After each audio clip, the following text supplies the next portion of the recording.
آپ کو یہ سمجھنا ہے غلطی کی گنجائش ہر انسان میں موجود ہے، لیکن غلطی کی اصلاح میں نے اس طرح کرنی ہے جس طرح صحابہ کیا کرتے تھے، جس طرح اللہ کے رسول کیا کرتے تھے، جس طرح تابعین کیا کرتے تھے، جس طرح محدثین کا انداز تھا۔ کیسے؟ اب امام بخاری رحمۃ اللہ علیہ کے سامنے بھی لوگ، ان کے وقت میں بھی لوگ ایسی باتیں کرتے تھے اور یہ ساری کی ساری چیزیں وہ جانتے تھے، لیکن صحیح بخاری جب امام بخاری رحمۃ اللہ علیہ نے لکھی ہے تو انداز کیا اپنایا ہے، میں اس انداز کو پیش کرنا چاہتا ہوں۔ آج آپ کے سامنے ایک شخص اگر رفع الیدین کرتے وقت جہاں ہاتھ لے جائے، آپ پورے کا پورا خطبہ اس پہ لگا دیتے ہیں۔ لگانا چاہیے لیکن دلائل دیں، طعن نہ کرے، اس کی ذات پہ ہٹ نہ کرے، اس کی نیتوں پہ حملہ نہ کرے۔ پتہ نہیں، اس کو جاہل ہے، اس کو پتہ ہی نہ ہو۔ آپ کے پاؤں کے ساتھ پاؤں کو نہیں لگاتا تو ہماری یہ خواہش ہوتی ہے یا تو یہ پاؤں ملا لے یا اس کا میں نے پاؤں توڑ کے چھوڑنا آج۔ ایسے ہوتا نا، پھر اس کے پاؤں کے ساتھ پاؤں لگاتے ہیں۔ اور بعض چیزیں انسان کو سمجھنے والی ہے، بعض کس سے بڑی سبق دیتے ہیں۔ وہ ہمارے پاکستان میں نا، وہ ایک شخص نے پاؤں کے ساتھ پاؤں لگایا، وہ نیا بندہ تھا، اس کو پتہ نہیں تو اس نے پیچھے کر لیا، اس نے اور اس کے ساتھ لگا، اس نے اور پیچھے کر لیا۔ لوگ نماز پڑھ رہے ہیں، یہ گاڑی چل رہی ہے۔ اتفاق ایسا، جس مسجد میں نماز پڑھ رہے تھے اس کی بیرونی دیوار چھوٹی چھوٹی تھی، اس نے آخر چھلانگ لگائی مسجد سے باہر۔ کہتا ہے ہونا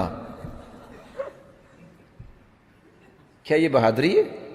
اللہ کے رسول مسجدوں میں لانے کی کوشش کرتے تھے یہ نکالنے کے لیے۔ یہ بہادری نہیں ہے، یہی وہ کمی ہے جس سے آج دین بدنام ہے۔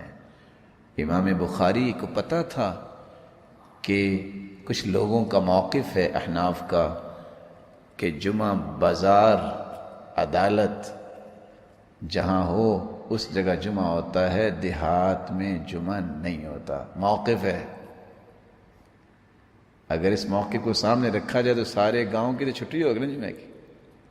تو امام بخاری نے نہ کوئی تانا دیا، امام بخاری نے نہ کوئی گالی دی ہے، آرام سے کتاب الجمعہ آپ کھول کے دیکھیے، امام بخاری نے باب باندھا ہے، باب الجمعۃ فی القری والمدن۔ جمعہ دیہات میں بھی ہو سکتا ہے، شہر میں بھی ہو سکتا ہے، اور روایت لے کے آئے ہیں آپ کے بحرین کی روایت، ان اول جمعۃ جمعت بعد مسجد رسول اللہ صلی اللہ علیہ وسلم فی جواسہ من البحرین، بحرین میں جواسہ بستی میں جمعہ ہوا۔ کوئی بات نہیں کی، صرف منہج پیش کیا ہے، برا بلا کہنے کی ضرورت نہیں پیش کی۔ منہج یہ ہے کہ گاؤں میں بھی جمعہ ہو سکتا ہے، شہر میں بھی ہو سکتا ہے، اور یہ اس کی دلیل ہے۔ ان کو پتا تھا کہ کچھ مالکیوں کا موقف ہے کہ جمعہ ہر بندے پہ فرض ہے۔ امام بخاری رحمۃ اللہ علیہ نے کوئی تعرض نہیں کیا، کوئی یہ نہیں کہا کہ ان کو یہ کر دیا جائے وہ کر دیا جائے، انہوں نے ایسے کیوں کہا ہے۔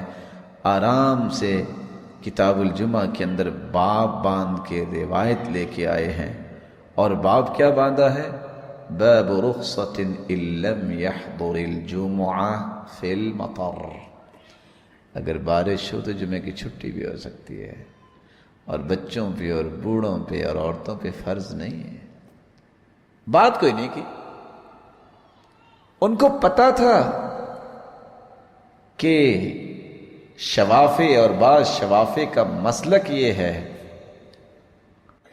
کہ جب تک 40 بندے نہ ہوں جمعہ نہیں ہوتا۔ اور میں کبھی کبھی اس موقف کو پڑھ کے نا سوچتا ہوں، پاکستان میں تو ساری مسجدوں میں جمعہ نہیں ہوتا ہوگا، جب خطبہ شروع ہوتا ہے کون سے 40 بندے بیٹھے ہوتے ہیں؟ الا القلیل، یہی ہوتا نہیں۔ تو امام بخاری رحمۃ اللہ علیہ نے کچھ نہیں کہا ان کو، اور آرام سے باب باندھا ہے، اور باب کیا باندھا ہے؟ باب اذا نفر الناس عن الامام فی صلاة الجمعہ فصلاة الامام ومن معه جائزہ۔ اللہ کے رسول خطبہ دے رہے تھے اور سامنے 12 صحابہ بیٹھے تھے، ان کا ہوا کہ نہیں ہوا؟ اگر ان کا ہو گیا ہے تو آج 40 نہیں ہوں گے تو ہمارا بھی ہو جائے گا۔ امام بخاری کو پتا تھا کہ بعض حنابلہ کا یہ موقف ہے، بعض لوگ کہہ رہے ہیں، کیا کہہ رہے ہیں؟ کہ زوال سے پہلے جمعہ ہوتا ہے، بعد میں نہیں ہوتا۔ تو امام بخاری نے باب باندھ دیا، باب جمعتی اذا زالت الشمس جب سورج زائل ہو جائے تو یہ جمعے کا وقت ہے، اور روایت لے آئے رجاءً میں آپ سے ادباً گزارش کروں گا، اگر آپ صحیح منہج کو اپنانا چاہتے ہیں اس زبان کو طعن و تشنیع سے بچائیے، اور اس زبان پہ گالیاں، اس زبان پہ ایسے الفاظ، میں اور آپ امام بخاری سے زیادہ غیرت مند نہیں ہیں۔ ان لوگوں کو اللہ نے صحیح فہم دی تھی، اور میں تو حیران ہوں، وہ شیخ امام احمد بن حنبل جو ہیں یحییٰ بن معین آپس میں بحث کر رہے تھے، تو یحییٰ بن معین نے کہا ھذا کذاب، تو امام احمد بن حنبل کہتے ہیں اکسو الفاظک، اپنے الفاظ کو ذرا خوبصورت بنا لو۔ کہتے ہیں کیا مطلب، جھوٹا انسان ہے؟ تو کہا آپ یہ بھی کہہ سکتے ہو نا لا بأس بہ، اس کی روایت پوری زندگی قبول نہیں کرنی، یہی مقصود ہے جھوٹے سے۔ الفاظ کو اچھا بنائیے، تعبیر اچھی کیجیے،